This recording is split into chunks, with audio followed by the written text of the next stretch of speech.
que vous nous donnez de nous exprimer sur la question.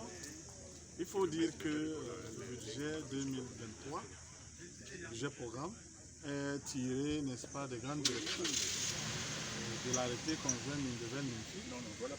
Et dans ce budget, il va financer une partie des dépenses d'investissement et la seconde partie le fonctionnement courant. Ce budget est reparti en 4 programmes qui cadrent avec l'arrêté fixant la nomenclature des programmes et dont nous allons axer sur les points critiques, n'est-ce pas, qui peuvent améliorer durablement les conditions de vie des populations. Tenez par exemple, nous allons construire un pont en matériaux définitifs reliant les villages Bonadéry, Soja et Aké.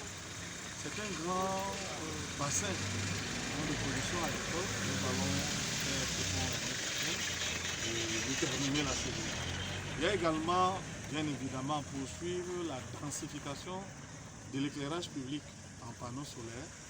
Et il faut noter, cela en passant, que la commune de Bonaléa a élaboré un vaste programme, n'est-ce pas, d'éclairage public en panneaux solaires. Et chaque année, nous essayons de monter en puissance, de densifier notre réseau et l'entretien routier n'est pas en reste. Voilà les grandes masses du budget 2023. Il se chiffre à combien, monsieur le ministre? 1,082 milliard. Il est réaliste parce que nous sortons d'un budget de près d'1,5 milliard et en fonction des dispositions de la circulaire où on nous demande de faire des prévisions réalistes, nous avons pensé, malgré la mobilisation des ressources au 30 novembre, qui se situe à plus d'1,2 milliard, nous avons pensé faire un budget réaliste, quitte à ce qu'il y ait des correctifs budgétaires tout au long de l'exercice 2023. Et c'est la raison pour laquelle aujourd'hui, nous pouvons nous dire que partir d'un compte administratif de près de 400 millions au début de notre mandature, nous sommes passés en puissance à 1 milliard et nous comptons maintenir cette montée en puissance en 2022.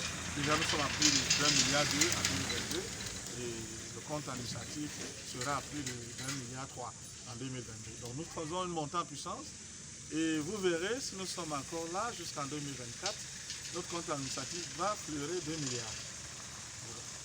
Très bien, monsieur le maire, nous sommes devant une réalisation qui est ce camion mini-ben pour l'enlèvement des ordures ménagères. Concrètement, qu'est-ce que cela va apporter dans le système du collecte d'enlèvement des ordures ménagères dans votre commune? Il faut déjà saluer, n'est-ce pas, le partenariat, la coopération avec le CIVOM, qui est le syndicat international à vocation multiple.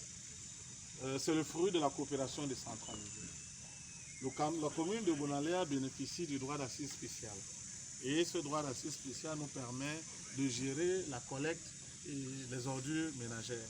C'est la raison pour laquelle nous avons élaboré un plan de gestion des ordures ménagères. Et ce camion vient donc améliorer la captation des collectes des ordures ménagères parce qu'aujourd'hui, elle est faite de manière presque artisanale à travers les tricycles.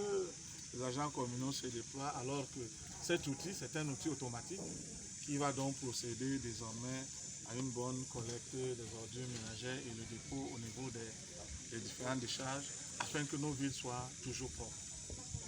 Monsieur le maire,